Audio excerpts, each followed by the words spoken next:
윤석열 정부 때 추진했던 벼 재배 면적 감축, 그다음에 인센티브 전략작물 재배에 따른 인센티브 지급, 그때나 지금하고 뭐가 바뀐 겁니까? 그때는 바뀐 게 없어요. 그런데 의원님. 그때의 조건하고 지금의 조건이 바뀐 게 없는데 이제는 조건이 바뀌었으니 이 법을 추진할 만하다, 추진할 여력이 있다, 이렇게 말씀을 하셨어요. 저는 도저히 이해가 안 되는데 뭐가 바뀌었는지 잘 모르겠습니다. 의원님 질타에 대해서 겸허하게 말씀 듣도록 하겠고요. 다만 그 사실과 다른 부분에 대해서는 좀 저도 이야기를 해야 될 것 같습니다. 지금 우리 정부에서는 사전의 수급 조절에 대해서 뜻을 같이 하기 때문에 지금은 이제 양곡관리법을 할 수 있는 여건이 되었다라는 말씀을 드리는 것입니다.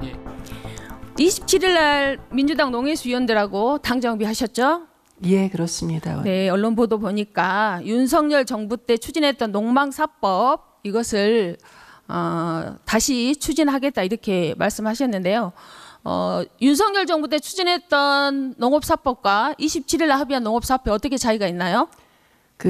전 정부에서 했던 농업사법 같은 경우에 특히 양곡법을 중심으로 하면 네, 조금만 짧게 해주십시오. 사후적으로 남는 쌀을 사라라는 것이 주된 내용이었습니다. 그래서 이번에는 사전적으로 대책을 해서 남는 쌀이 아예 없는 상황을 만들겠다라는 것이 핵심적인 내용 변화입니다. 그러면 남는 쌀이 없도록 하면 양곡법이 필요가 없겠네요? 아닙니다. 그래서 필요한 겁니다. 자, 사전적 수급관리 말씀하셨는데 벼 재배 면적 감축 말하는 거죠? 네, 그렇습니다. 논타작물 재배를 말씀드리는 전략작물 겁니다. 인센티브 이야기하셨는데 지금 전략작물 인센티브가 전략작물 직불금 말씀하시는 거죠?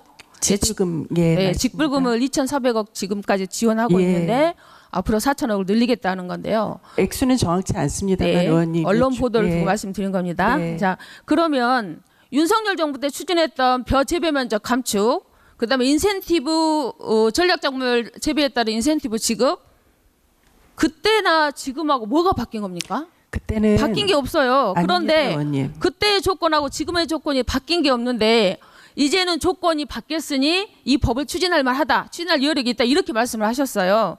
저는 도저히 이해가 안 되는데 뭐가 바뀌었는지 잘 모르겠습니다. 의원님. 전 정부에서는 남는 쌀을 줄일 수 있을 만큼, 그러니까 수급 관리에 도달할 만큼 충분한 인센티브가 되지 못했다는 말씀입니다. 그래서 조금 더 두텁게 지원을 해야만. 그러니까 근본적으로는 벼 재배 면적 감축을 유지하겠다. 벼 재배 면적 감축에 따르는 전략 작물을 육성하는데 그에 따르는 직불금을 확대하겠다. 이것은 윤 정부 때 했던 정책이에요.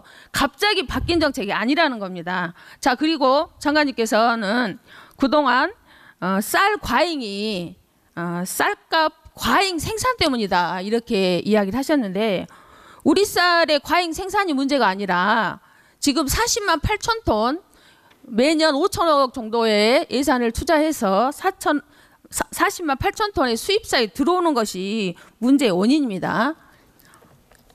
그런데 지금 윤 정부에서 8만 헥타를 감축하겠다고 했습니다. 그런데 그 8만 헥타 감축량은 41만 톤 정도 됩니다. 그러면 수입쌀 40만 8천 톤과 딱 맞아떨어지는 거예요. 결국은 수입쌀을 지키기 위해서 우리 쌀 생산을 줄이겠다 이렇게 생각될 수밖에 없고 결국은 농민들에게는 경작권을 침해하고 식량 안보와 식량 위기를 저장하는, 그리고 쌀 감산 정책이라밖에 볼 수가 없습니다. 그래서 농민들이 그동안 이것이 윤석열 정부의 내란 농정이다, 이 대표 정책이다 이렇게 이야기를 했습니다. 그런데 여전히 그 정책을 그대로 하겠다는 겁니다.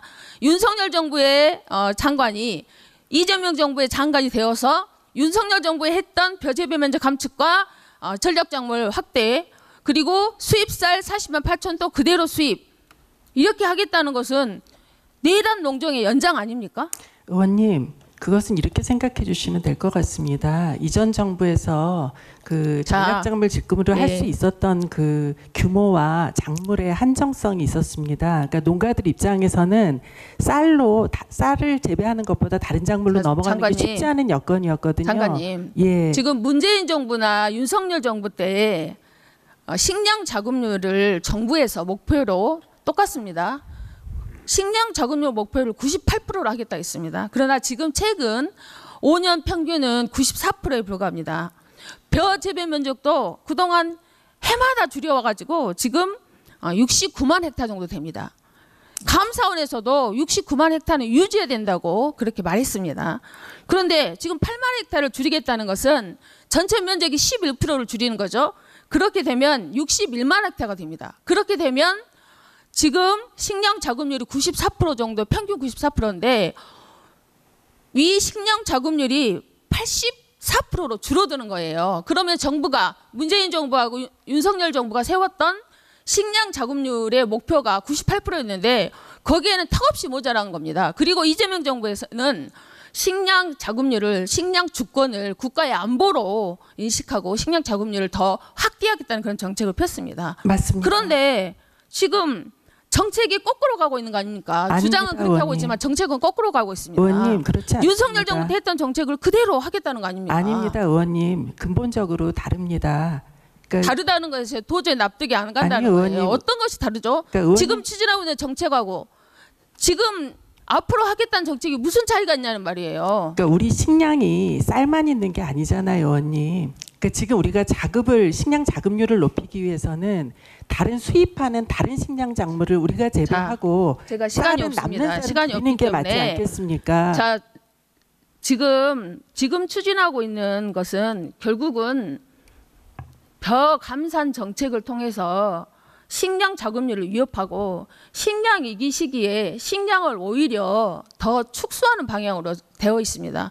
윤석열 정부의 정책과 이재명 정부의 정책이 다를 수밖에 없는데 저는 그대로 송미령 장관을 위임했다는 것은 이 윤석열 정부의 내란 농정을 그대로 위임하겠다는 것밖에 해석이 되지 않습니다. 확연하게 다릅니다, 아이고. 의원님. 예, 1분.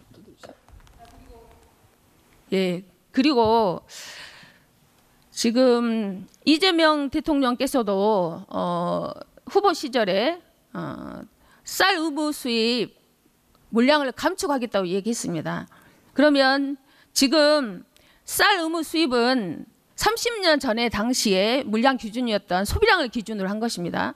지금 최근 3년 소비량을 기준으로 계산해 보면 약 47% 정도가 줄었습니다. 그래서 이 기준으로 계산해 보면 약 19만 톤 정도를 줄일 수가 있습니다.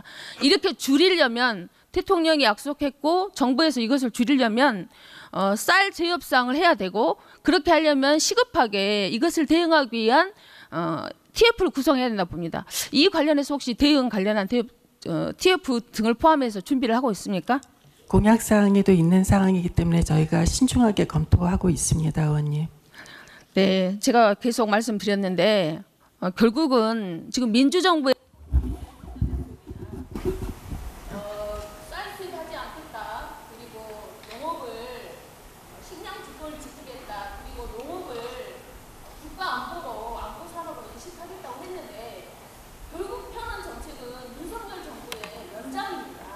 저는 이 연장을 윤석열 정부의 농업 정책을 연장하기 위해서 송미령 장관을 위임한 것이 아닌지 양곡법을 비틀기 위해서 송미령 장관을 위임한 것이 아닌지 이렇게 생각될 수밖에 없는 문제입니다. 우리 농민들이 이러려고 남태령 고비를 넘은 거 아니지 않습니까? 농민들이 그렇게 한탄하고 있습니다. 의원님,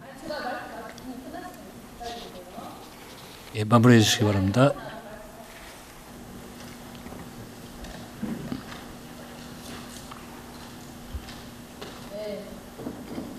법이 인생이고 쌀이 식량 주권이고 식량 안 보입니다. 이재명 대통령께서 국가 책임 농정을 하겠다. 그리고 식량 주권이 국가 안보 산업이다. 농업을 육성하겠다. 그리고 지속 가능한 농업 국가를 만들겠다고 했습니다. 윤석열 내란 농정과 이재명 내란 국가 책임 농정을 죄송합니다. 다시 하겠습니다. 윤석열 내란 농정과 이재명 정부의 국가 책임 농정은 달라야 합니다. 내란 청산과 내란 농정은 결코 양립할 수 없습니다. 저는 내란 청산의 시작은 송미령 장관 유임 처리부터 시작된다고 생각합니다. 이것이 농민과 당장과 우리 시민들과의 약속입니다. 이것을 이재명 대통령께서는 유의해 주시고 송미령 장관께서는 정말 진심으로 농민들과 국민들의 뜻을 그리고 이재명 정부의 성공을 위해서 다시 한번 자진사퇴하도록 합니다. 제가 좀 말씀드려도 되겠습니까? 예. 위원장님 허락해 네, 주시면 네, 잠깐 말씀드리겠습니다. 예, 의원님 질타에 대해서 겸허하게 말씀 듣도록 하겠고요. 다만 그 사실과 다른 부분에 대해서는 좀 저도 이야기를 해야 될 것 같습니다. 이전 정부의 양곡관리법이 우려했던 점은 정부가 사전에 수급 조절을 하는데 충분한 예산 투자가 뒷받침되지 않는 상태에서 남는 쌀을 정부가 다 사겠다라고 하는 것은 재정도 낭비가 될 뿐만 아니라 우리 농가들 입장에서는 별다른 대안도 없이 다른 작물을 재배할 수가 없는데 쌀 생산할 수밖에 없는 상황입니다. 그러면 쌀이 남고 쌀 가격은 떨어집니다. 쌀 가격도 떨어지고 국가의 재정 부담도 크게 되는 그런 법을 농식품부 장관이 찬성할 수는 없지 않습니까? 그 부분에 대해서 말씀을 드렸던 거고, 지금 우리 정부에서는 사전의 수급 조절에 대해서 뜻을 같이 하기 때문에 지금은 이제 양곡관리법을 할 수 있는 여건이 되었다라는 말씀을 드리는 것입니다. 예, 이렇게 되면 식량 안보도 오히려 강화할 수 있다라는 점을 감안해 주시기 부탁드리겠습니다. 예. 최선을 다하겠습니다. 예, 잘 알겠습니다.